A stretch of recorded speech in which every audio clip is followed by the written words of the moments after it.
नमस्कार, बहुत स्वागत है आपका न्यूज़ 18 के डिजिटल प्लेटफॉर्म पर। मैं हूं आपके साथ अंशिका पाठक।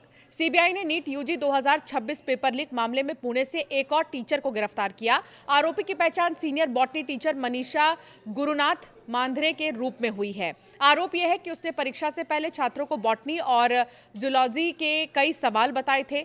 छात्रों को बताए गए अधिकांश सवाल 3 मई 2026 को आयोजित नीट परीक्षा के असली प्रश्न पत्र में थे। सीबीआई के मुताबिक मनीषा मांद्रे को एनटीए ने नीट परीक्षा में जो है एक्सपर्ट के तौर पर नियुक्त किया था और यही एक्सपर्ट गद्दार निकली। उसके पास बॉटनी और जूलॉजी के प्रश्न पत्रों तक पूरी पहुंच थी। जांच एजेंसी के अनुसार अप्रैल 2026 में आरोपी टीचर ने पुणे की ही रहने वाली मनीषा वाघमारे के जरिए नीट अभ्यर्थियों को जुटाया। मनीषा वाघमारे को सीबीआई पहले ही 14 मई को गिरफ्तार कर चुकी है। सीबीआई का दावा यह है कि मांद्रे ने अपने पुणे स्थित घर पर स्पेशल कोचिंग क्लास चलाई। इन क्लास में उन्होंने बॉटनी और जूलॉजी के कई सवाल छात्रों को समझाए, नोटबुक में लिखवाए और किताबों में मार्क करवाए हैं। सीबीआई ने अब तक इस मामले में दिल्ली, जयपुर, गुरुग्राम, नासिक, पुणे और जो अहिल्यानगर है यहाँ से 9 आरोपियों को गिरफ्तार किया है। इनमें से 5 आरोपियों को कोर्ट में पेश किया जा चुका है। 7 दिन की पुलिस रिमांड ले ली गई है। तो वहीं गुरुवार को गिरफ्तार 2 अन्य आरोपियों को पुणे कोर्ट से ट्रांजिट रिमांड पर दिल्ली लाया गया। उन्हें दिल्ली की अदालत में पेश किया जा रहा है। पिछले 24 घंटे में सीबीआई ने देश भर में 6 स्थानों पर छापेमारी की। कार्रवाई में कई अहम दस्तावेज, लैपटॉप, बैंक स्टेटमेंट और मोबाइल फोन जब्त किए गए। एजेंसी अब इनकी फॉरेंसिक और डिजिटल जांच कर रही है। नीट यूजी पेपर लीक होने के बाद national student union of India NSUI के सदस्यों ने नेशनल टेस्टिंग एजेंसी के बाहर विरोध प्रदर्शन किया। एनटीए पर बैन लगाने की मांग कर रहे हैं। हाथों में पोस्टर लिए, बैनर लिए, पार्टी के झंडे लिए यहाँ पर जो है कार्यकर्ता पहुंचे और 3 मूर्ति सर्कल से शिक्षा मंत्री के आवास की ओर विरोध मार्च निकाला, लेकिन पुलिस ने उन्हें रोक दिया। NSUI के कार्यकर्ता चेन ताला लेकर पहुंचे थे। इन लोगों ने शिक्षा मंत्री धर्मेंद्र प्रधान के घर के बाहर भी हंगामा किया, जहां इन लोगों ने नकली नोट उड़ाए। पुलिस ने यूथ कांग्रेस अध्यक्ष को हिरासत में ले लिया है और इधर यूनाइटेड डॉक्टर फ्रंट UDF ने NEET UG 2026 paper leak exam cancel होने के मामले में नेशनल टेस्टिंग एजेंसी को भंग करने की मांग करते हुए सुप्रीम कोर्ट में याचिका दायर की है। एडवोकेट ऑन रिकॉर्ड रितु रेनीवाल और एडवोकेट महेंद्र कुमावत ने याचिका दायर की है। इसमें एक रिट जारी करते हुए केंद्र सरकार को निर्देश देने की मांग की गई है कि वो एनटीए को भंग कर दे। उसकी जगह संसद द्वारा पारित कानून के माध्यम से नेशनल टेस्टिंग बॉडी बनाई जाए। याचिका में एक ऐसी समिति गठित करने की भी मांग की गई है जिसकी निगरानी अदालत करे।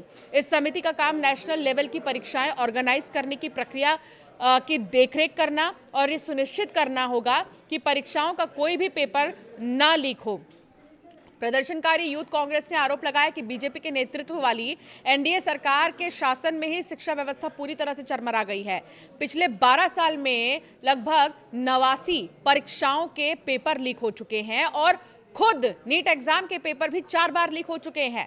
प्रदर्शनकारियों ने कहा कि इससे सिस्टम की विश्वसनीयता पर सवाल खड़े होते हैं। आईवाईसी के एक कार्यकर्ता ने आरोप लगाया है कि बीजेपी ने एक ऐसी भ्रष्ट व्यवस्था बना दी है कि अमीर परिवारों के बच्चों को ही सीटें और नौकरियां मिलेंगी, जबकि गरीब परिवारों के छात्रों को इसका खामियाजा भुगतना पड़ेगा। तो ये वो तमाम आरोप हैं जो लगाए जा रहे हैं। सीबीआई की जांच में ये भी सामने आया है कि नीट 2026 का पेपर 1 मई को ही लीक कर दिया गया था। इसे प्राइवेट माफिया नाम के टेलीग्राम ग्रुप पर डाला गया था। इसका एक वीडियो भी सामने आ चुका है। हालांकि दावा ये नहीं किया जा रहा कि इस वीडियो में कितनी सच्चाई है, क्या है। हम न्यूज़ 18 इस वीडियो को लेकर कोई दावा नहीं कर रहा है। फिलहाल आपको बता दें कि नीट का लीक हुआ पेपर कई सारे सवालों के घेरे में है। टेलीग्राम ग्रुप पर 1 मई की रात करीब 11:30 बजे कहा जा रहा है कि PDF डाला गया था। तो कुछ ऐसे एप्लीकेशंस हैं जिनका इस्तेमाल किया गया था पूरे चेन को बरकरार रखने के लिए।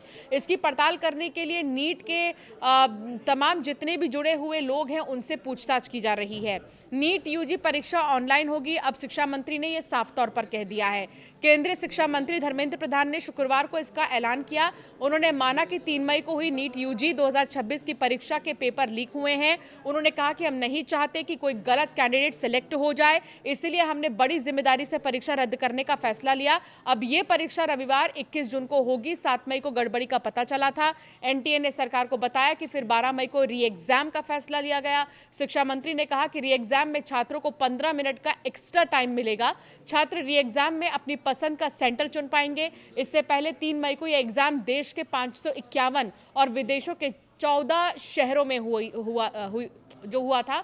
इसके लिए 5000 से भी ज्यादा एग्जाम सेंटर्स बनाए गए थे। कुल मिलाकर धर्मेंद्र प्रधान की तरफ से ये कह दिया गया है कि इस पूरे मामले की तह तक जाएंगे। सीबीआई इस पूरे मामले की तह तक जाकर जांच करेगी कि कौन कौन जुड़ा है। अब तक 7 लोगों से भी ज्यादा लोगों की गिरफ्तारी हो चुकी है इस मामले में। और सबसे बड़ी बात ये कि जो एक्सपर्ट है वो भी इसमें शामिल है और इसी को लेकर सवाल खड़े हो रहे हैं। हालांकि ये जानना बहुत जरूरी है आखिर ये नेक्सस कहां तक फैला हुआ है। और अब ये राहत की बात है कि धीरे धीरे कई सारे चेहरे सामने आ रहे हैं, तो उनसे ये पता लगाया जा रहा है कि कैसे ये लोग एक दूसरे से बात करते थे और पीडीएफ जो है फॉरवर्ड करते थे। दूसरी तरफ सीबीआई की कार्रवाई भी जारी है।